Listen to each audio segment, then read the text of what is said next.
혹시 또 모르니까 제 소개를 조금 하도록 하겠습니다. 저는 어렸을 때부터 교회를 다녔어요. 요즘 이제 만으로 하니까 만 3살부터 예수님을 알았다고 할 수 있고, 이제 성결교에서 이제 예수님을 알게 되고, 감리교에서 큰 치유를 받게 되고, 초등학교 5학년 때 부산으로 이사를 가게 됐는데, 그때부터는 이제 장로교를 출석하면서 이제 교회를 다니게 됐습니다. 그리고 지금 생각해 보면은 사실 제가 여러분들과 나누고 있는 이 메시지들은 교회에서 다 배웠던 것 같아요. 뭐 이신칭의 배웠잖아요. 근데 그 말의 뜻이 얼마나 놀라운 뜻인지 그런 것들을 알아가는 과정이라고 할 수 있을 것 같습니다.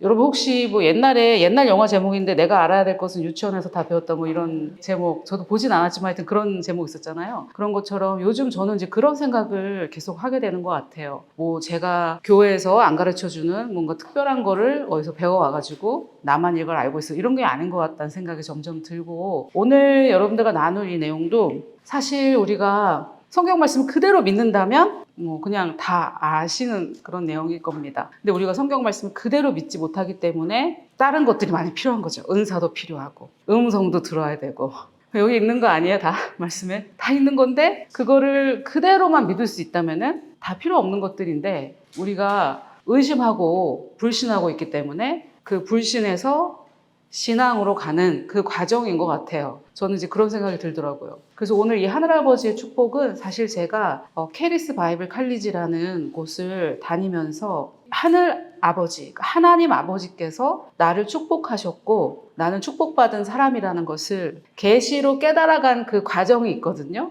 얘기가 굉장히 길어요, 그게. 그래서 그 어떤 과정을 통해서 제가 그것을 깨달아갔는지 그거는 제 채널에 9강인가 뭐 하여튼 이렇게 이제 있습니다. 그래서 그 얘기를 제가 이번 수련회에서 다 할 수는 없어가지고 제가 다시 조금 짧게 편집을 했는데, 여러분들이 간증하실 때 제가 그때 이걸 깨달은 저의 상황들을 이렇게 한번 돌아봤거든요. 그래서 보니까 그때는 뭐 하나님 나한테 이렇게 말씀하셨고 이렇게 날 인도해 주셨고, 이때 어딜 갔더니 거기서도 그 얘기를 하고 있었고, 우리 학교를 갔더니 거기서도 그 얘기를 하고 있었고, 그래서 내가 받은 이 계시는 정확한 게 맞습니다, 이거를 제가 이제 1시간 내내 얘기하거든요. 그게 이제 뭐냐면 내가 받은 이 계시는 정말 하나님께서 주신 음성이라는 거를 증명하기 위해서는 막 애를 쓰는 거죠. 왜냐면 우리가 다 이제 불신 가운데 있으니까 그거를 타파하기 위한 그 노력을, 이제 그게 한 강의 1시간 내내 그 얘기만 해요. 제가. 그러면서 이제 제가 알게 된 게, 하나님께서 나를 축복하셨다, 나는 저주받은 자가 아니고 축복받은 자이구나 라는 그 자아상을 갖게 되는 과정이었어요. 근데 사실 그거 다 우리 배우지 않나요? 교회에서 우리 다 하나님 자녀 아니에요? 하나님 우리 다 축복하지 않으셨습니까? 그걸 믿기만 하면 되는 거거든요. 근데 이제 그걸 우리가 못 믿고 있으니까 이제 여러 가지 이런 것들이 이제 필요한 거예요. 그렇게 대단한 게 아니에요, 여러분. 오늘 제가 뭐 엄청 대단한 거를 말씀드린다고 약속드리면 좋겠는데 성경에 이미 다 있고 여러분들 다 아시는 건데, 이제 문제가 뭐냐면, 그리스도인들의 문제가 뭐냐면 이걸 믿을 거냐 이거예요. 이 하나님 말씀을 그대로 믿을 거냐. 이미 다 기록되어져 있고 66권이나 있기 때문에, 뭐 저도 제 영상에 보면 하나님 음성 듣기 다 있거든요. 그래서 우리가 이제 그 음성을 들으면은 하나님 정말 나한테 말씀하시는구나 하면서 그 사랑을 느끼고 마음이 치유되고 그런 과정이 반드시 필요한데, 사실 말씀 안 하셔도 여기 다 이미 기록된 이 모든 게 우리에게 주신 말씀이에요. 그걸 이제 믿을 수만 있으면 정말 놀라운 거죠. 어쨌든 그래서 아까 음성을 들으라고 해서 저도 음성을 들어서 알려주신 성경 구절을 에베소서 4장 분명하게 제가 들은 거예요. 여러분들을 위한 말씀.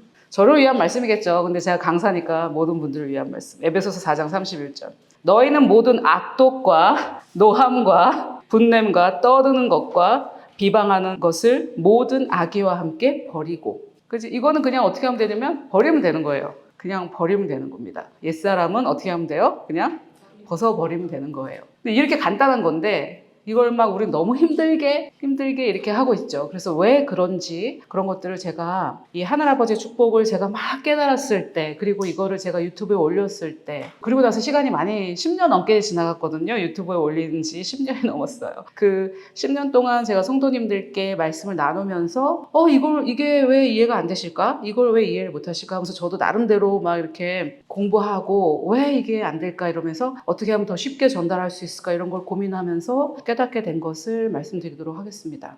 제가 또 간증 들으면서 이거 뭐 제가 이걸 안 해도 다들 알아서 다 깨닫고 계시는구나 간증 들으면서 뭐 그냥 난 가도 될 것 같은데 이런 생각도 들고 성령님께서 이렇게 여러분들 삶 가운데 다 이렇게 역사하고 계셔가지고 너무 감사하다는 생각이 들었고, 그리고 제가 이 얘기 해도 될지 모르겠지만 할게요. 지난번에 12월에 수련회를 마치고 여러분들 간증을 들으면서 너무 은혜 받고 저도 너무 감사하고 피드백을 이렇게 바로바로 받지 못하는 그런 형태의 사역을 하기 때문에 여러분들께서 이렇게 간증하실 때 제가 굉장히 은혜가 됐어요. 근데 한편으로 우리 치유와 평안의 교회 성도님들은 좀 감정적인 부분이 있구나, 이런 점을 제가 조금 느꼈어요. 미처 말씀을 못 드렸지만 너무 우시고 이게 좀 약간 감정적인 접근이 아닐까 이렇게 이제 생각을 했어요. 그런데 그냥 제가 입을 닫았죠. 제가 할 범위는 아닌 것 같다 이렇게 생각했는데 간증을 들으면서 그래 그거지, 뭘 그렇게 느끼려고 그래. 원래 안 느껴지는 거예요. 영은 안 느껴집니다. 그런데 믿으면은 나중에 이제 믿으면 우리의 혼이 변화되기 때문에 그 믿은 우리의 혼이 그걸 감지하게 되는 거거든요. 그래서 처음에 느껴져가지고 믿을 수 있다면 믿음은 필요가 없죠. 그래서 여러분 믿음 느껴지는 거 아니에요. 그런데 이 얘기를 엄청 많이 했거든요, 제가. 근데 많은 분들이 느끼려고, 아직도 느끼려고 해요. 로마서 5장 8절에 보면 그분이 십자가를 지었기 때문에 그걸로 우리에게 그분의 사랑을 확증하셨다고 했거든요. 근데 다른 여러 소스로 사랑을 확증받으려고 한단 말이에요. 그게 있어도, 이런 말씀을 배워도 또 뭔가 다른 걸로 확증을 받으려고 그래요. 그래서 제가 미리 말씀드리면 그렇게 하시면은 이 업앤다운이 계속됩니다, 신앙생활에. 어느 순간에는 확 결단을 하셔야 돼요. 어느 순간에는 결단을 하셔야지 벚꽃이 떨어지는 거 보니까 하나님 정말 날 사랑하시나 봐. 그게 그 벚꽃을 보면서 하나님의 사랑을 우리가 감상하고 더 누리고 하는 건 좋지만 그걸로 증거를 삼으려고 하면 안 되고 오직 말씀으로만 증거를 삼아야 되거든요. 근데 이걸 아는 분들도 계속 그런 뭔가 증거를 찾으려고 하는 그 노력 있잖아요. 그 노력과 그 시도, 그거를 내려놓지 않으면은 신앙생활은 계속 요요 현상이에요. 여러분, 신앙생활의 요요 현상은 필요 없어요. 필요 없는 요소입니다. 요요 현상 없이 계속 일관적으로 쭉 좋아져요. 그런데 뭔가 이렇게 말씀 외의 것으로 막 이렇게 하려고 하는 거 있잖아요. 그러면 계속해서 요요 현상이 일어나고, 또 제가 요즘에 이제 내가 나이도 먹었고 정말 내가 달려갈 길을 다 달려가려면은 나의 모델이 될 만한 분들을 봐야 되는데, 물론 이제 앤드루 워먼 목사님 계시지만은 정말 형통한 사역을 하시는 분들, 그런 분들을 이렇게 봤을 때 이분들은 전부 다 말씀을 붙잡아요. 감정과 상관없이. 근데 여러분, 은사는 필요해요. 그런데 은사를 따라가신 분들, 저 왜 그런지는 모르겠습니다. 근데 은사를 따라가신 분들은 말로가 다 안 좋아요. 이게 공통점이에요. 왜 그런지는 모르겠어요, 저도. 미국에서도 이렇게 예언하고 이런 은사 사역을 하신 분들이 있는데 그분들이 마지막까지 형통한 분들이 계세요. 이분들은 말씀이 탁월해요. 말씀이 아주 탁월해요. 이제 사역이 형통하신 분들은 말씀을 붙잡아요. 뭐라고 하시냐면은, 이제 제가 이제 존경하는 분인데 이분에게 다른 분들이 목사님은 굉장히 감정이 기복이 없으시네요. 한 번도 이렇게 낙심하신 적이 없고 그러세요? 이렇게 이제 질문했더니 이분이 하는 말이, 내 감정이 왜 중요합니까? 내 감정이 왜 중요해요? 그걸 왜 물어보세요? 성경이 이렇게 말하고 있는데 제 감정이 왜 중요한 거죠? 이렇게 반응하시는 거예요. 이런 마인드를 가지셔야 돼요. 이런 마인드를. 이렇게 마인드가 바뀌어야 돼요. 우리가 가고자 하는 그 목적지는 성경적인 마인드를 갖는 사람이 되는 거예요. 여러분, 표정이 근데 별로 안 좋으세요. 나 느끼고 싶어. 그리고 예수님도 그러셨잖아요. 내가 올 때 믿음을 보겠느냐. 믿어야 되는 겁니다, 여러분. 믿어야 되는 거예요. 그래서 말씀을 전하는 사람들이 하는 거는 말씀을 그대로 믿을 수 있도록 이제 도와주는 일을 하는 거죠. 여러분, 말씀을 그대로 믿으시면 됩니다. 제가 말씀을 전하겠지만, 제가 받은 이 계시를 전하겠지만, 하나님께서 은혜를 주실 거고 깨달음을 주시겠지만은 돌아가셔서 또 이제 우리 일상생활이 시작되잖아요. 그때 수련회보다 덜 좋을 필요가 하나도 없어요. 똑같이 이 똑같은 그 감사와 기쁨과 은혜가 똑같이 지속될 수 있어요. 말씀을 그대로 믿으시면. 아멘. 그리고 제가 아까 이제 에베소서 4장 31절 말씀을 드렸잖아요. 그 전에 제가 이렇게 딱 수련회 왔는데 화가 난 분이 좀 계시구나 이런 생각이 들었어요. 누군지는 모르겠어요. 근데 이 중에 좀 화가 나고 약간 삐져 있고 하나님께 분노하고, 혹시 이런 분들이 계시면은 그 악독을 버리라.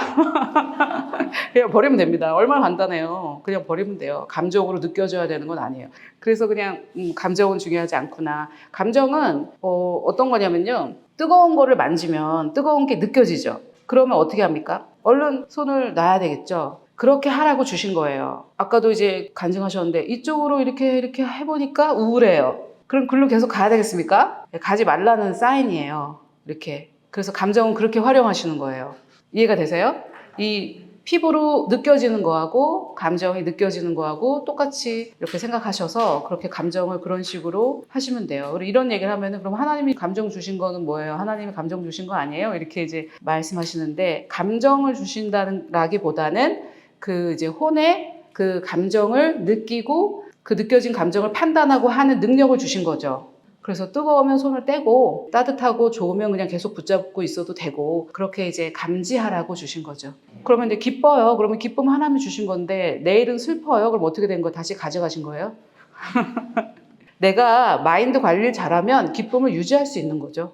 내가 지금 이 순간에 느끼는 그 감정을 하나님께서 주셨다 이렇게 말할 수는 없어요. 내가 어떻게 생각했냐에 따라 그거에 대한 결과죠. 아시겠죠? 우리의 옛사람은 누구냐면 예를 들면 이제 여기 지금 제가 아는 부모, 자녀가 이렇게 그러니까 예를 들어볼게요. 장주의 옛사람은 장철원이라는 남성과 김춘하라는 여성 사이에서 태어난 장주회는 옛사람이에요. 근데 우리가 그 옛사람을 가지고 신앙생활을 하려고 그래요. 옛사람으로 어떻게 해보려고. 그래서 안 되는 거예요. 그래서 제가 이 말씀을 계속해서 연구하고 성도들에게 전하고 하면서 이거를 알게 됐어요. 아, 이게 성경에 옛사람, 새사람이라는 부분이 나오긴 나오는데 아주 자세한 설명은 없고 우리가 자꾸만 옛사람의 마음을 치유하려고 그러고 옛사람의 상처를 치유하려고 그러고 옛사람을 여러분 치유할 수 있어요? 죽은 사람을 치유할 수 있어요? 그리고 또 하나, 죽은 사람을 죽일 수 있어요? 내가 죽어야 돼. 이 못된 내가 죽어야 돼. 죽을 수 있을까요? 옛사람은 죽었거든요, 십자가에서. 그래서 죽을 수도 없어요. 죽었기 때문에. 산 사람은 죽일 수 있어도 죽은 사람을 죽이는 건 불가능해요. 그래서 죽은 사람을 뭐 치료해서 어디다 쓰게요. 치유라는 그 과정은 뭐냐면 더 정확하게 표현하면은 옛사람이 죽었다는 거를 깨닫고 새 사람으로 산다는 게 어떤 건지를 배워가는 과정이라고 생각하는 게 훨씬 도움이 되실 것 같아요.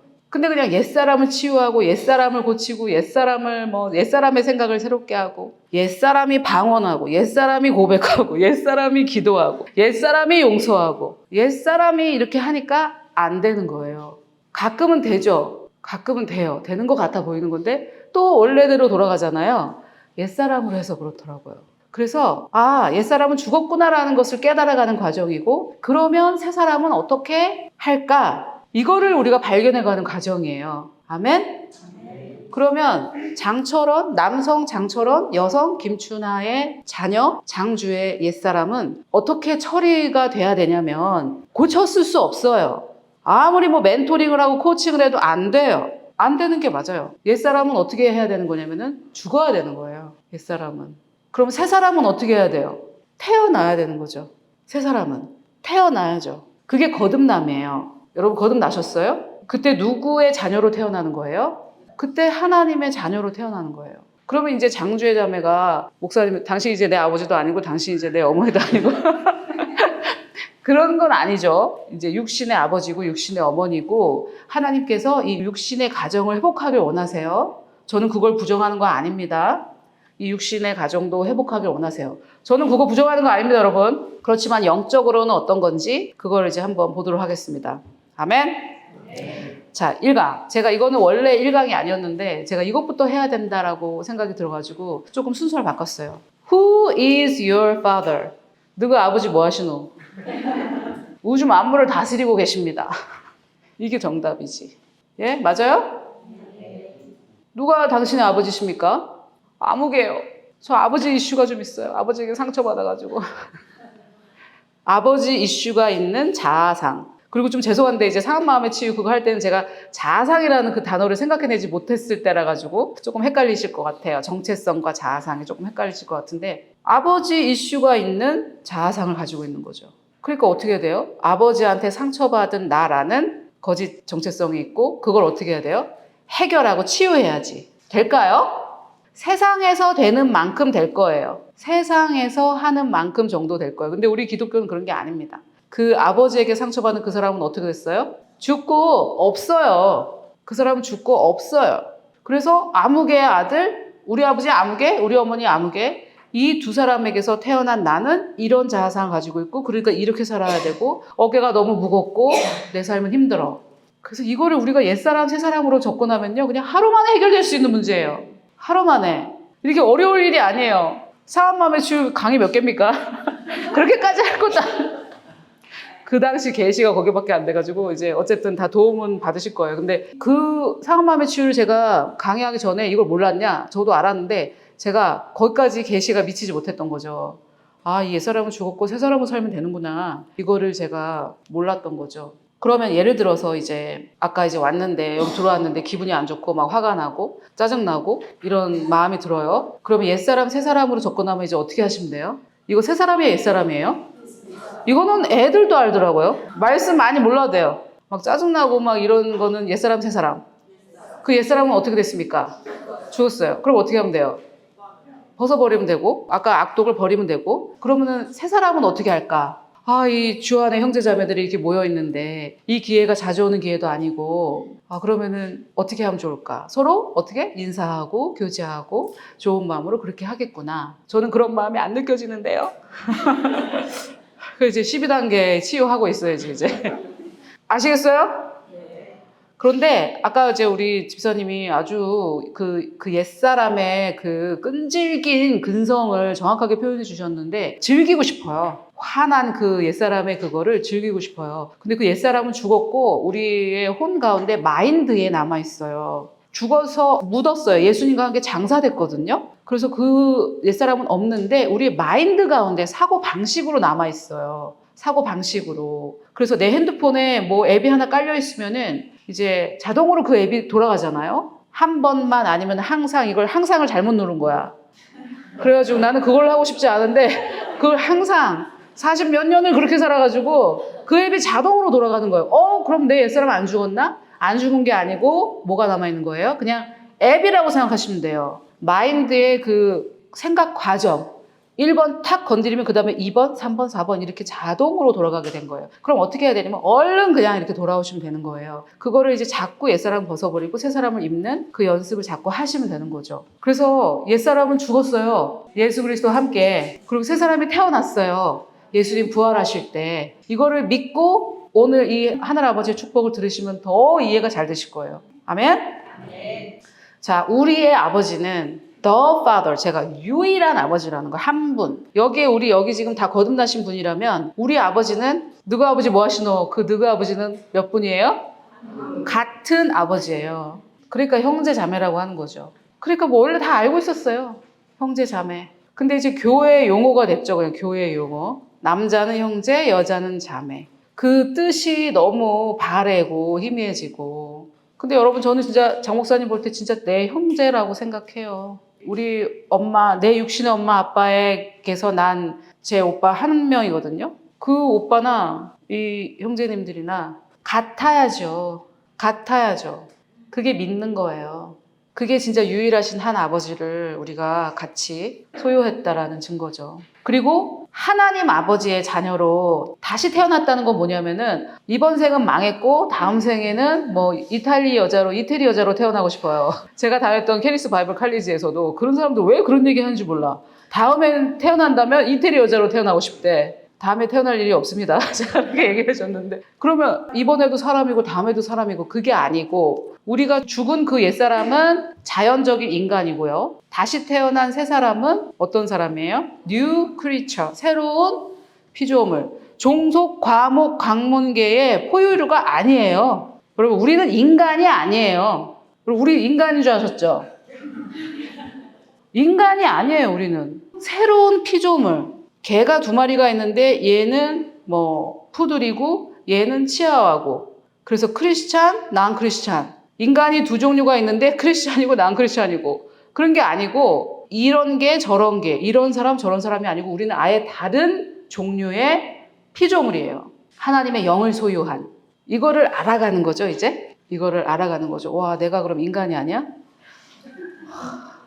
하나님과 같은 존재, 하나님의 영을 가진 존재. 인간이라는 이 우주복 같은 지구복 안에 들어있는 하나님의 영. 그래서 우리는 본성이 다른 거예요, 여러분. 본성이. 아예 본성이 의로워진 거예요. 죄인이냐 의인이냐 뭐 그거 그냥 말싸움이 아니고 본성이 달라진 거예요. 본성이.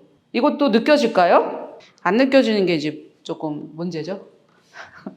그러니까 말씀을 그대로 믿고 의롭게 행동하는 거죠. 말씀을 그대로 믿고 나는 의로운 자야. 이렇게 의와 참된 거룩함으로 다시 거듭나신 거예요.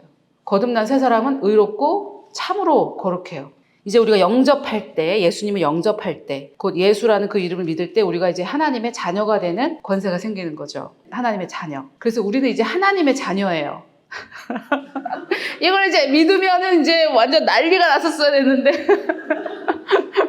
하나님의 자녀. 근데 이게 참 제가 트럼프 예를 들 때마다 이제 불호가 너무 많아가지고 좀 그런데 알아서 다른 인물을 생각해 보세요. 이제 저는 재력과 권력을 동시에 가진 사람은 이제 트럼프인데 아버지가 트럼프라고 생각해 보세요. 트럼프 싫은 사람은 딴 사람 생각하시고 진심으로 한번 생각해 보세요. 아버지가 트럼프야. 그러면 지금 하는 걱정 하시겠어요? 누구랑 결혼해야 될까? 이런 거 있잖아요. 아버지가 트럼프면 그거 걱정하겠어요? 알아서 잘 구해다 주겠지. 아버지가 트럼프인데. 근데 하물며 아버지가 창조주야. 뭘 걱정해요? 우주 만물의 주인인데? 이거 걱정한다는 게 말이 되는 거예요? 말이 안 되는 거죠. 그러니까 이제 안 믿는다고 보는 거죠. 안 믿는 겁니다. 여러분, 그리스도인의 문제는 불신이에요. 불신. 안 믿으니까 우리가 이제 이런 걸 하는 거예요. 수련회도 하고, 쌍마도 듣고, 이제 안 믿어서 믿으려고. 제가 이제 또 다른 이런 이제 시골 그런 지역에서 이렇게 또 있다가 정말 아름다운 자연을 보고 이제 여기 왔는데 옛날에는 내가 이렇게 아름다운 것만 보고 다녀도 되나? 막 이런 거 있잖아요. 이렇게 말씀만 전하고 나한테 박수 쳐주는 사람만 만나고 이렇게 멋있는 거 보고 다니고 이래도 되나? 그래도 돼요? 당연하죠. 우리 아버지가 창조주인데 우리 아버지가 트럼프라도 10배는 더 누리도 되겠는데 우리 아버지가 창조주인데 당연히 좋은 것만 보고 다니고 당연히 좋은 말씀만 전달하고 박수 받고 다니고 우리 아버지가 하나님이시니까 이것만 확실하게 되면 지금 걱정하고 계신 거 있잖아요. 그거 걱정 안 합니다. 지금 용서 못하는 그 사람 있잖아요. 그 사람에게 내 머릿속에 그 장소를 내줬다는 그 사실 자체가 내 머릿속에 그 사람이 기거할 장소를 내가 새를 내줬다니 그 사람 그렇게 중요한 사람 아니에요. 내 머릿속에 새 들어 살 만큼 하나님 아버지가 하나님이 내 아버지인데 그래서 이것은 혈통으로나 육적으로나 사람의 뜻으로 나지 아니하고 그러니까 아까 남성 장철원 여성 김춘하에게서 태어난 게 아니다 이 말이에요. 오직 하나님께로부터 난 자들이라. 여기에 이제 하나님 아버지 할 때 그 아브라함이 이제 아브라는 그 말 히브리어도 근원이라는 뜻이 있는데 이건 헬라어인데요. 헬라어에서 에크가 뭐냐면 어디로부터라는 뜻이에요. 어디로부터. 그래서 하나님께로부터 나왔다라고 할 때 하나님의 일부라는 뜻이에요. 우리가.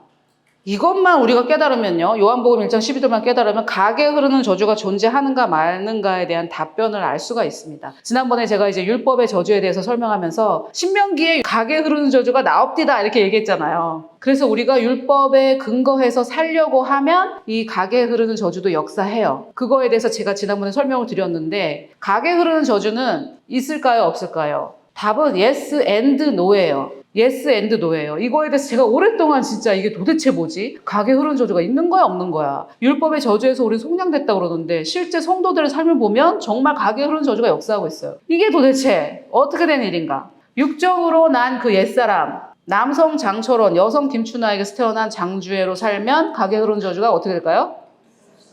옛사람에게는 역사합니다. 여러분 옛사람에게는 각에 흐르는 저주가 역사해요. 그러니까 유전병이라는 게 있는 거 아니에요? 유전병이라는 게 어떻게 존재해요? 그 DNA 의학상으로는 불가능하대요. 의학상으로는 불가능한 거래요. 유전병이라는 거는. 근데 옛사람 육신의 아버지 아무개, 육신의 어머니 아무개에게서 태어난 그 나는 어떻게 됐어요? 각에 흐른 저주를 가지고 유전병을 가지고 태어난 그 나는 어떻게 됐어요? 각오 없어요. 그리고 하나님께로부터 태어난 나는 유전병이 있습니까? 각에 흐르는 저주가 아니라 각에 흐르는 뭐가 있겠어요? 축복이 있는 거죠. 새 사람은. 그래서 우리가 할 일은 뭐예요? 옛사람을 벗어버리고 새사람을 입는 겁니다. 우리가 할 일은. 이 하나님께로부터 에크 이 단어를 한번 좀 아주 재밌어요. 한번 설명해 볼게요. 예수님께서 너희는 나를 누구라 하느냐? 그랬더니 시몬 베드로가 대답하여 이르되 주여 주는 그리스도시요 살아계신 하나님의 아들이시니이다. 이랬더니 예수께서 대답하여 이르시되 바요나 시몬아 내가 복이 있도다. 이를 내게 알게 하니는 혈육이 아니요 하늘에 계신 내 아버지시니라. 또 내가 내게 이르노니 너는 베드로라. 라고 하면서 시몬에게 이제 베드로라는 이름을 주시는데 이거는 페트로고요. 헬라어로 작은 돌이란 뜻이에요. 돌멩이 정도 되겠죠? 페트로. 내가 이 반석 위에 내 교회를 세우리니 라고 하면서 이 반석은 베드로의 고백이다. 뭐 이런 이제 설교 많이 들으셨죠? 원어는 달라요. 이 반석은 페트라예요. 이거는 아예 이제 바위로 된 산 있죠. 바위 산을 말합니다. 그래서 이 반석이라고 할 때 반석은 베드로가 아니에요. 페트로가 아니고 페트라. 다른 단어고 이거를 원어로 읽는 사람들은 다 아는 거예요. 그래서 베드로라고 부를 때 예수님께서 뭐라고 하신 거냐면 너는 이 큰 반석에서 나온 작은 돌멩이야. 이렇게 얘기하신 거예요. 왜 그런 줄 아세요? 이게 굉장히 시적이에요. 베드로가 뭐라고 그랬어요? 16절에 주는 그리스도시요 살아계신 하나님의 아들. 저 좀 보세요, 여러분. 살아계신 하나님의 아들. 이렇게 했더니 예수님께서 화답하신 거예요. 너는 페트라의 작은 돌, 큰 바위산에서 나온 작은 돌이다. 하나님의 아들. 너는 페트라에서 나온 페트로. 이렇게 얘기한 거예요. 자, 그러면 큰 바위는 뭐냐? 의를 따르며 여호와를 찾아 구하는 너희는 내게 들을지어다. 여러분, 의를 따르며 여호와를 찾아 구하십니까? 자, 너희를 떠낸 반석과 너희를 파낸 우묵한 구덩이를 생각해보라. 이렇게 큰 반석이 있는데, 여러분 저 좀 보세요. 이렇게 이제 이 뒤에 화면처럼 큰 반석인데 거기서 너희를 떠냈대요. 페트라에서 페트로 떠낸 거예요. 이 얘기 하시는 거예요, 지금 예수님께서. 그리고 너희를 파낸 그 우묵한 구덩이를 보라는 거예요. 너희를 파낸 구덩이를 보라. 어떻게 하면 좋을까요? 사과를 이렇게 딱 먹었는데 누가 먹었는지 알아보려고 하면 이제 이빨 모양하고 비교해보면 되겠죠. 누가 먹은 거지? 그러면서 너희를 여기서 파냈으니까 우리의 근거가 어디라는 거예요? 이 반석. 이 반석에서 우리가 나왔다는 거죠.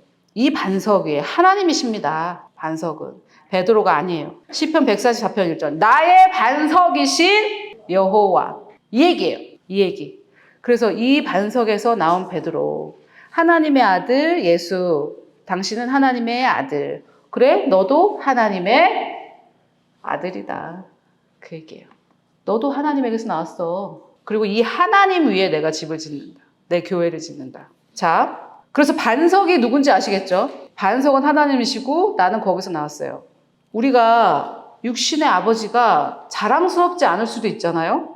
내 육신의 아버지가 자랑스러운 분이 아닐 수도 있잖아요. 그런 사람들도 많이 있잖아요. 그러면 자기 출신에 대해서 우리가 되게 좀 부끄럽게 생각할 수도 있잖아요. 내 출신. 나는 거기서 나온 자니까. 나는 거기서 나온 사람이니까. 근데 우리는 어디서 나왔어요? 출신이 어디예요? 하나님. 여호와. 창조주. 이거를 이제 신약에서 요한이 또 이렇게 얘기해요. 주께서 그러하신과 같이 우리도 이 세상에서 그러하다. 그래서 우리는 안 되는 인간들이 자꾸만 생각을 새롭게 해가지고 잘 되는 인간으로 변해가는 과정이 아니에요. 애초에 출신이 하나님이에요. 거기서 나왔어요. 거기서. 애초에 거기서 나왔어요. 애초에 새 사람이 우리의 본성이라는 거예요. 애초에. 우리는 왠지 죄인인 나를 예수님께서 구원해 주셔가지고 의인 되게 해주셨다. 이렇게 생각하거든요. 하나님이 원래 죄인을 창조하셨습니까? 하나님은 자기와 동일한 형상을 가진 자를 창조하셨죠. 그래서 우리는 원래 하나님에게로부터 나온 자들이에요. 원래 육신의 아버지가 생기기 전부터 우리는 누구가 우리 아버지예요? 빛들의 아버지. 빛들의 아버지. 그럼 우리는 빛들의 아버지의 자녀니까 우리는 뭐예요? 빛이죠. 그래서 이 하나님이 우리를 어떻게 축복하셨는지를 배우는 게 하늘 아버지의 축복이에요. 아멘? 아멘. 옛날에 아버지 학교 되게 유행했었잖아요. 그래서 아버지 학교에서 아버지들이 막 회개하고 막 이래가지고 돌아와서 자녀들한테 미안하다 이제부터 잘 지내보자. 애들이 싫어요. 상처 줄 땐 언제고. 우리도 준비가 돼야지. 자기만 아버지 학교 갔다 왔다고 이제 끝인 줄 아나? 이런 일이 많았어요. 근데 우리는 그 아버지의 자녀라고요? 자기 난 상처 줄 때 줬다가 그 아버지 학교 갔다 와서 잘 지내보자. 이 아버지의 자녀라고요? 그 사람은 누굽니까? 우리의 형제예요. 육신의 아버지지만 상한 마음을 가지고 있는 우리의 형제. 싫어요. 난 준비가 안 됐어요. 이렇게 하는 이유가 뭡니까? 용서를 못하니까. 그거는 새 사람이에요, 옛 사람이에요? 옛 사람을 살면 힘들겠어요? 좋겠어요? 힘들죠? 그 아버지 학교 갔다 온 사람도 아버지 학교 갔다 온 옛 사람이에요. 그러니까 이제 어려운 거예요. 옛 사람으로 아버지 학교 갔다 와가지고 노력하고 이렇게 하려니까. 자, 그리스도의 몸 안에 있는 아버지들이 있어요. 이거는 제가 왜 여기 끼워 넣냐면은 우리가 아버지의 축복, 하늘 아버지의 축복, 내 아버지는 정말 상한 마음의 소유자인데 그럴 수도 있잖아요. 아버지가 안 계시거나. 근데 그리스도의 몸 안에 있는 아버지들이 있습니다. 이 유일하신 하나님 아버지의 그 축복을 이렇게 흘려보내는 자들이에요. 하늘 아버지의 축복의 도구로 쓰여지는 자들이 있어요. 이는 여성도 됩니다. 여성도 가능해요. 우리 모두가 할 수 있어요. 자, 예수님께서 하신 말씀입니다. 한 사람이 예수께 여짜오되 보소서 당신의 어머니와 동생들이 당신께 말하려고 밖에 서 있나이다. 그래서 이제 마리아하고 뭐 예수님 동생 야고보하고 이렇게 와 있었나 봐요. 그랬더니 예수님께서 말하던 사람에게 대답하여 이르시되 누가 내 어머니며 내 동생들이냐? 몰라서 이렇게 하셨을까요? 내 어머니가 누군데? 이렇게. 도대체 누가 내 어머니란 말이냐? 누가 내 동생들이란 말이냐? 육신적으로 안 하겠다는 뜻이에요. 예수님은 손을 내밀어 제자들을 가리켜 이르시되 나의 어머니와 나의 동생들을 보라. 제자들을 가리키시면서 그러면서 누구든지 거기부터 7개 시작. 그러면서 바울이 그리스도 안에서 1만 스승이 있으되 아버지는 많지 아니하니. 그러니까 많지 않다니까 없다는 거예요? 있긴 있다는 거예요? 있긴 있다는 거죠. 아버지들이 있긴 있어요. 그리스도 예수 안에서 내가 복음으로 너희를 낳았다. 그러면서 다음 페이지에 보시면은 디도하고 디모데에게 바울이 내 아들이다라고 표현한 사람이 딱 2사람이에요. 디도와 디모데밖에 없어요. 내가 너희를 낳았다 이렇게 표현한 거는 있었지만은 디도에게 같은 믿음을 따라 나의 참 아들 된 디도에게 편지하노니. 멋있죠? 그냥 자녀가 없어가지고 섭섭해서 붙인 말이 아니에요. 난 자녀가 없으니까 얘라도 내 아들 삼아야지. 그런 게 아니에요. 디모데에게는 내 아들아 이렇게 불렀어요. 내 아들아. 이게 여러분 이걸 소망하십시오. 이런 관계를. 굳이 뭐 아버지 이렇게 부를 필요는 없고 내 육신의 아버지를 부인할 필요도 없는데 이 교회 안에 이런 관계가 있어요. 이런 관계가. 그리고 또 직접 만날 필요도 없어요. 제가 이제 앤드루 워메 목사님을 유튜브에서 발견하고 유튜브가 아니고 이제 온라인에서 발견하고 1년 동안 거의 먹방 TV에 나와서 먹방 먹는 거 있잖아요. 막 쑥쑥쑥 들어 그런 식으로 제가 말씀을 들었었거든요. 먹방 유튜버가 음식 먹듯이 하루에 15시간? 그러면서 제가 무슨 생각이 딱 들었냐면 이런 말씀을 몰랐는데 와, 내가 태어나서 처음으로 말씀으로 양육을 받구나 이런 생각이 들었어요. 그 아버지 father라는 단어가 동사로도 쓰여요. fathering이라는 그러니까 아버지 노릇을 하는 거거든요. fathering. 내가 태어나서 처음으로 fathering을 받는구나 이런 생각이 딱 들더라고요. 아버지는 자녀들에게 말씀으로 양육을 해야 되거든요. 근데 저는 말씀으로 양육을 바라본 적이 없다는 느낌이 들은 거예요. 이제 저희 부모님은 모태신앙이 아니기 때문에 저 말씀으로 저를 양육하지 않으셨고 그리고 교회에서도 이제 뭐 교회 생활을 했죠. 이 말씀의 원리들로 나를 먹였다라는 느낌은 제가 이제 못 들었는데 그때 막 말씀을 정말 영어로 디바워라는 영어가 있는데 막 그냥 먹방 유튜버처럼 막 말씀을 흡입을 하면서 너무 오래 굶어 있다가 너 먹어가지고 그런 거 있잖아요. 막 1년 동안 제가 막 진짜 내가 처음으로 말씀으로 양육을 받는구나 그런 생각이 딱 들더라고요. 그래서 믿음의 아버지를 만났구나. 제가 이런 생각이 들었어요. 근데 우리가 영적 아버지라는 표현을 쓰는데 사실상 잘못된 표현이에요. 영적 아버지는 우리 하나님 아버지밖에 없어요. 이제 영적 아버지라고 하는 것이 정확하게 표현하면 믿음의 아버지예요. 믿음 안에서 아버지의 역할을 하는 거죠. 믿음 안에서. 믿음으로 말씀으로 나를 이제 양육하는 거죠. 그때 제가 느낀 게 뭐냐면은 진짜 저는 그때 이제 제 직업상 시간이 많아가지고 그랬는데 하루에 정말 12시간에서 15시간 정도 공부했어요. 말씀을. 1년 동안. 와, 보통 사람들이 이렇게 해야 되는데 이걸 못했기 때문에 내가 이거 몰아서 지금 이렇게 7년 만에 처음 만나가지고 내가 이거를 이렇게 그냥 1년 동안 너무 갈급해가지고 배가 고파가지고 이게 아버지들이 할 일이에요. 믿음의 아버지, 교회 안에 아버지들이 하는 겁니다. 말씀으로 가르쳐 주는 거예요. 말씀으로 양육을 하셔야 돼요. 말씀으로. 또 우리가 이제 막 의구심 드는 그런 것들 몇 가지 해결할게요. 양자의 영이라는 표현 있잖아요. 양자의 영. 너희는 다시 무서워하는 종의 영을 받지 아니하고 종의 영의 반대니까 뭐겠어요? 아들의 영이 나와야 되잖아요. 아들의 영. 근데 양자의 영을 받았대요. 양자의 영을. 양자?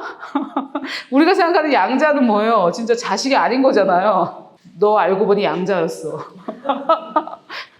그런데 갈라디아서 보니까 너희가 아들임으로 하나님이 무슨 영을 보냈대요? 그 아들의 영. 종이 아니라 아들이니까 무슨 영을 보냈다고요? 아들의 영. 그런데 로마서에서는 양자의 영. 이게 뭐지? 한국 문화로 이해하려고 해서 그래요. 한국 문화로. 유대 문화로 이해해야 되는 거예요. 그래 뭐 하나님이니까 양자라도 만족해야 되는 건가? 내가 왜 순서를 이렇게 했나? 유대 문화에 보면은 바 미츠바라는 게 있는데 이게 이제 제가 조금 이따가 설명드리겠지만은 아들은 12세가 되면은 아들로 선포하는 성인식 같은 걸 해요. 그때 육신의 아버지가 자기 육신의 자녀를 입양했다라고 표현 써요. 입양했다. 여자는 조금 성숙해서 뭐 12살이고 남자는 13살인가 정확한 건 제가 이제 잘 모르겠습니다. 그래서 거기 보면 시편에 보면 내가 여호와의 명령을 전하노라. 여호와께서 내가 이르시되 너는 내 아들이라. 언제? 오늘 내가 너를 낳았다. 오늘 낳은 게 아니고 성인식 같은 거예요.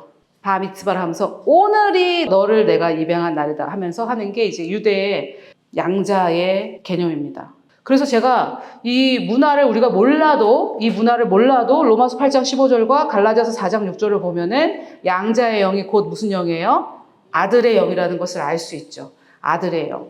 그래서 왠지 이 양자의 영 이러니까 우리는 죄인인데 우리를 걷어주셔가지고 의인을 삼아주신 왠지 이런 거 옛사람이 지속되는 그런 거 용서받은 죄인이었잖아요. 근데 그게 아니고 이 옛사람은 죽고 새 사람으로 아예 어떻게 한 거예요? 하나님께로부터 아예 태어났잖아요. 그러니까 양자 아니죠. 우리가 생각하는 양자 아니죠. 이거는 선포했다는 거예요. 내 자녀다라고 세상에 선포하는 그 예식을 말해요. 이게 제가 여기서는 뺐는데 예수님께서 세례받고 딱 올라오실 때 어떻게 해요? 이는 내 사랑하는 아들이요 라고 선포하는 거예요. 세상에.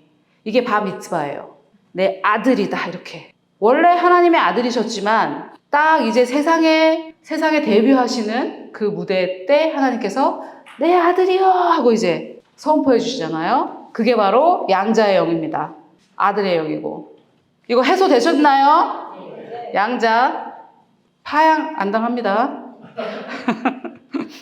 여기 제가 이제 과제 그 갈라디아서 4장 6절 밑에 보면 아빠라고 부르면서 기도해보기 이렇게 적어놨잖아요. 이거 제가 어떤 목사님 2분 간증을 제가 한번 말씀드려 볼게요. 공교롭게도 우연인데 둘 다 필리핀 목사님인데 한 분은 이렇게 맞고 자라신 거예요. 부모에게 맞고 자라고 엮이는 가정에서 자랐는데 이 양자의 영 이것 때문에 이제 자기는 항상 하나님이 어려웠죠. 그런데 이제 유대 문화라는 걸 알게 되고 아들의 영을 나에게 주셨고 아들의 영을 우리 마음 가운데 보내서 우리가 아바 아버지라 부르게 됐잖아요. 그 아바가 우리말로는 이제 아빠예요. 그래서 이 필리핀 목사님이 아빠라고 불러본 거예요. 기도하면서. 아빠. 이거 근데 여러분, 이거 옛사람은 이거 이렇게 기도하면 이제 막 엉엉 울 거거든요.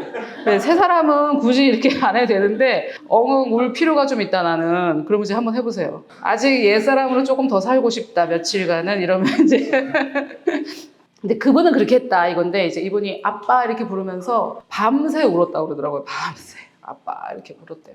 그래서 이제 저는 사실 그럴 필요는 굳이 없다 이렇게 이제 생각하는데 이걸 누구에게 말해줬더니 그 그룹은 엄청 좋아하더라고요. 나도 아빠 하면서 밤새 울어야지 이러면서 이제 근데 이제 두 번째 간증도 굉장히 인상적이에요. 이것도 필리핀 목사님인데 하늘아버지의 축복에 대해서 전문적으로 하시는 분이 몇 분 안 되시거든요. 이제 그 중에 한 분이신데 아버지가 감리교인가 침례교 목사인데 아버지를 너무 존경했대요. 세상에서 아버지가 제일 훌륭했대요, 자기한테는. 그래서 아버지가 너무 훌륭했기 때문에 자기도 그 침례교인지 감리교인지 그 교단의 목사가 됐대요. 아버지처럼 너무 되고 싶어가지고. 아버지는 정말 완벽한 분이셨대요, 자기에게. 그런데 목사가 됐는데 성도들도 꼴보기 싫어. 아내도 꼴보기 싫어. 자녀들도 꼴보기 싫어. 그래서 모든 게 다 깨지는 거예요. 모든 게 다. 사역도 엉망진창, 가정도 깨지고. 그래서 이제 너무 코너에 몰린 거죠, 자기 삶이. 그래서 어떤 계기로 인해 하나님께서 자기 모습을 보여주셨는데 어린 자신의 모습을 보여주셨어요. 어떤 이제 그 토론토 블레싱이라고 아버지의 사랑이 풀어진 그런 부흥회가 있었어요. 거기를 참석했다고 한 것 같아요. 그런데 이제 거기서 사역도 끝났고 이혼할 위기에 처했고 그래서 이제 거길 가신 거예요. 그래서 이제 기도받고 이렇게 쓰러져서 있는데 어린 자기 모습이 보이는 거예요. 어린 자기 모습. 옛사람입니다, 이거는. 고하더래요, 자기가. 그러면서 하나님께서 자기를 아들 삼아주시는 그런 모습을 보여주셔서 완전히 고아라는 자아상을 내려놓고 하나님의 자녀라는 자기의 새로운 자아상을 얻게 된 거죠. 그리고 이제 그때부터 가정의 문제도 해결해가고 이렇게 해결하면서 이분은 아버지의 축복을 연구하시면서 이제 그것만 전하는 목사님이 됐는데, 제가 이 말씀을 드리는 이유는 고아의 영을 가지고 있었던 이 사람의 아버지는 어땠다고요? 완벽했어요. 그래서 이게 상관이 없는 거예요, 육신의 아버지하고. 육신의 아버지는 육신의 아버지고 하늘 아버지는 하늘 아버지예요. 각각 다른 아버지예요. 그래서 우리는 자꾸만 옛사람으로 살았을 때 나의 옛사람의 아버지가 훌륭하면 훌륭한 새 사람으로 살 수 있을 거라고 생각하잖아요. 저는 이 간증이 굉장히 의미 있다고 생각해요. 사실상 전혀 상관없습니다. 너무너무 훌륭한 아버지 밑에서도 완전히 고아의 영을 가지고 살 수 있어요. 그래서 훌륭한 아버지를 가진 옛사람이든 부끄러운 아버지를 가진 옛사람이든 그 사람은 어떻게 돼야 돼요? 죽어야 되는 거예요, 그 옛사람은. 아버지가 트럼프든 아버지가 뭐든 머스크든 옛사람은 어떻게 돼요? 죽어야 되는 것밖에 없어요. 그리고 새 사람으로 사셔야 돼요. 아멘? 이 하늘 아버지의 자녀로 사셔야 돼요. 그것이 나의 정체성입니다.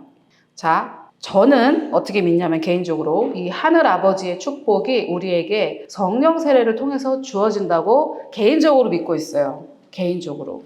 우리가 거듭날 때는 내가 태어난 거고, 그 다음에 바미츠바라는 걸 한다고 그랬잖아요. 선포하는 그 예식을 한다고 그랬잖아요, 유대 문화에서. 저는 그게 이제 성령 세례라고 믿는 이유를 좀 설명드릴게요. 개인적인 견해입니다.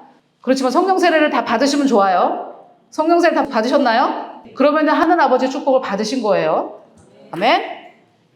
자, 그 돌아온 탕자가 일어나서 아버지께로 돌아가니 아직도 거리가 먼데 아버지께서 그를 보고 측은히 여겨 달려와 어떻게 했대요? 목을 안고. 우리 그 준택 형제가 아내분 목을 좀 안아보실래요? 일어나서 두 사람 일어나세요. 이 목을 안는 게 어떻게 하는 건지. 예, 예, 저렇게. 아내는 아무것도 하면 안 돼요. 그냥 가만히 있으세요. 예, 저렇게 앉는 거예요. 됐습니다. 그냥 이렇게 살짝 앉는 게 아니라 목을 안으려면 위에서 이렇게 임하듯이. 이게 에피피토라는 헬라어인데, 자, 이게 언제 쓰이냐면, 이거를 여러분, 원어를 보는 사람 다 알아요, 이걸 다 알아요. 우리도 사실 알아야 되는 거예요. 이거, 아니, 내가 뭐 헬라어까지 공부해야 되냐? 원어 보는 사람이 이걸 알아요. 우리 놓칠 수 없잖아요. 내가 말을 시작할 때 성령이 그들에게 어떻게 했다고요? 에피피토 하셨다. 똑같은 말이에요. 목을 안았다 하고 임하시다 하고 똑같은 거예요. 와, 이 탕자가, 저는 이렇게 생각합니다, 여러분. 집 나간 탕자는 그 옛사람이에요. 옛사람. 돌아왔을 때 아버지가 목을 안을 때 누가 되는 거예요? 새 사람이 되는 거예요. 받아줬잖아요, 다시 아들로. 근데 옛날하고 같아요? 반지도 끼고 신발도 신겨주고 더 승급했죠. 성령이 임하실 때 같은 일이 일어나는 거예요. 성령이 임하실 때. 같은 단어예요. 예수님을 영접하여 거듭난 그리스도인이 하나님의 아버지의 마음 자체이신 아버지의 영, 성령으로 완전히 둘러싸이는 순간이에요. 성령 세례는 성령께서 우리 안으로 들어오시는 게 아니라 우리 위에 임하시는 거거든요. 그러니까 둘러싸인다는 뜻이에요. 완전히 둘러싸인다는 뜻. 치신. 이거 저 개인적인 견해인데 성령 세례 안 받을 이유가 없으니까 저 개인적인 견해지만은 성령 세례를 통해서 아버지의 축복이 임한다고 생각합니다. 자, 예수님께서 어떻게 하셨는지 볼게요. 예수께서 침례를 받으시고 곧 물에서 올라오실세 하늘이 열리고, 이게 이제 아까 말한 바 미츠바라고 생각하시면 돼요. 상징적으로 이렇게 이제 이런 일들이 있었던 거죠. 하늘이 열리고 하나님의 성령이 비둘기같이 내려 자기 위에 임하심을 보더니 하늘로부터 소리가 있어 말씀하시되 이는 내 사랑하는 아들이요. 하늘부터 소리가 있을 때 어떻게 그 뭐 우레가 울었다고도 하고 뭐 그랬다 사람들이 막 그러거든요. 그러니까 이 소리가 어땠겠어요? 엄청 컸겠죠. 예수님께서 이제 세상에 나가실 때 아버지가 잘해라, 똑똑히 해, 갈 때 조심하고. 여러분 이거 다 저주예요. 너는 잘할 거야. 아버지가 우리가 이제 첫 번째 출근을 할 때 그랬으면 참 좋았겠죠. 근데 그렇게 안 해도 됩니다. 그 옛사람은, 그걸 못 받은 그 옛사람은 어떻게 됐다고요? 죽었어요. 내가 이 땅에 딱 태어났는데 아, 딸이야?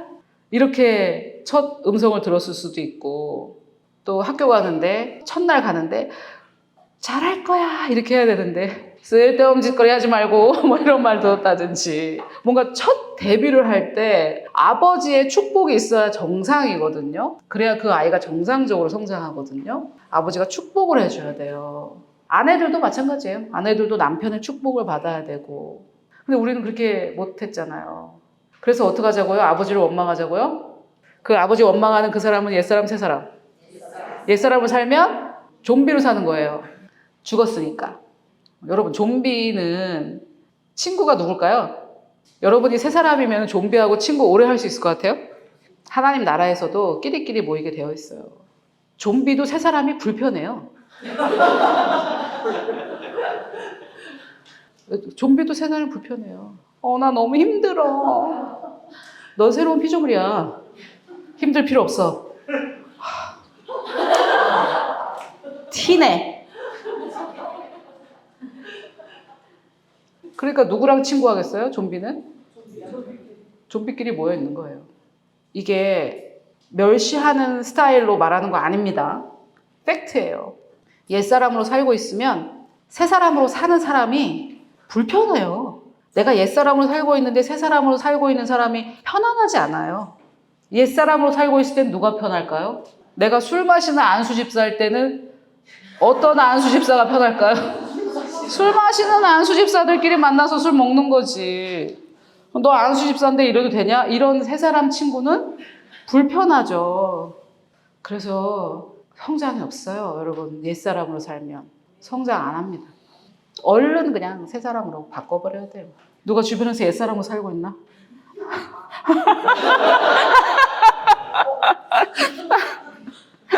그리고요, 제가 최근에 저도 최근에, 이렇게 티칭을 하면 훨씬 성도님들이 잘 이해하시겠다고 최근에 깨달은 거거든요. 옛사람, 새사람. 내가 지금 이렇게 하고 있는 게 옛사람인가, 새사람인가. 이거 초등학생들도 구분할 줄 알더라고요. 성경 지식도 필요 없어요. 너무 쉽겠죠? 내가 새사람이 됐다라는 것을 확신만 한다면.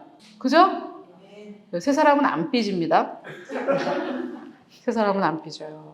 삐지면은, 일단 여러분 삐진다는 거 뭐냐면 넘어진다는 거거든요. 달리기를 하다가 넘어지면 어떻게 돼요? 뒤처지죠. 엄청. 넘어졌죠. 아프죠. 일어나야 되죠. 근데 넘어지면 여러분 일어나고 싶을 것 같아요? 넘어졌는데 얼른 일어나고 싶지 않아요. 아까 어떠시더라? 즐기고 막 누리고, 우울증을 막 누리고 싶어요. 넘어지면 좀 누워있고 싶어요. 그래서 이제 일어나서 또 이제 어떻게 해야 돼요? 일어나서 또 아픈데 이제 또 이걸 힘을 내가지고 달리려는 이 시간이 엄청 많이 걸립니다. 이 넘어지는 게 성경적인 용어로는 실족이에요. 실족이 삐지는 거예요. 삐지면 일단 우리가 하고 있는 이 은혜의 경주가 뒤처져요. 잘 안 일어나집니다, 여러분. 제가 다 해봐서 미리 말씀드리는 거예요. 실족을 딱, 뭐라고? 이렇게 딱 하고 나면 오래 걸리더라고요. 회복하는 게. 그래서 아예, 이렇게 했을 때 어떻게 해야 돼요? 난 새 사람이야. 이렇게. 이게 오래 걸려요. 일어나가지고 다시 경주를 시작해서 원래 페이스를 찾는 데까지 오래 걸려요. 그래서 그냥 아예 넘어지질 말아야 돼요. 그리고 우리의 새 사람은 이제 어떤 사람이냐면, 아까 제가 나의 반석이신 여호와를 찬송하리로다 그 밑인데요. 1페이지에, 1페이지 중간쯤에 2번 그리스도 몸 안에 있는 아버지들 위에 보면 주께서 그러하신 것 같이 우리도 어디에서? 지금 이 세상이죠. 지금 이 세상. 지금 이 세상에서 그러하대요. 이게 이제 주께서 그러하신 것 같이 우리도 그러하다. 어려운데 똑같다는 거예요. 주님은 예수님이십니다. 그래서 천국에서가 아니고 이 세상에서 우리는 예수님과 같대요. 그래서 이제 이건 영혼 몸으로 영의 부분을 말해요. 어쨌든 그런데 예수님께서 이렇게 딱 바미tz바를 하실 때 이렇게 딱 세례를 받고 딱 올라오실 때 하나님께서 뭐라고 쫙 선포하셨어요. 이는 내 사랑하는 아들이요. 내 기뻐하는 자라. 이게 우리도 똑같다. 우리도 하늘 아버지의 이 고백을 어떻게 했다? 받았다. 하나님의 이 선포를 우리도 받았다. 이는 내 사랑하는 자요. 내 기뻐하는 자다. 여러분 사실 이거 갈구하는 거 아니에요? 인간들이? 이거 갈구하는 거예요.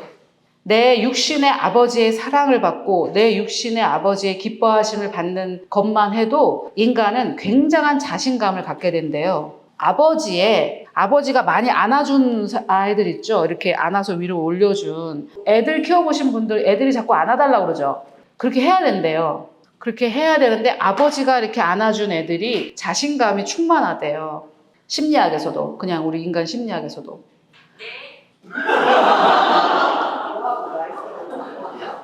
중요한 부분이야. 심리학인데.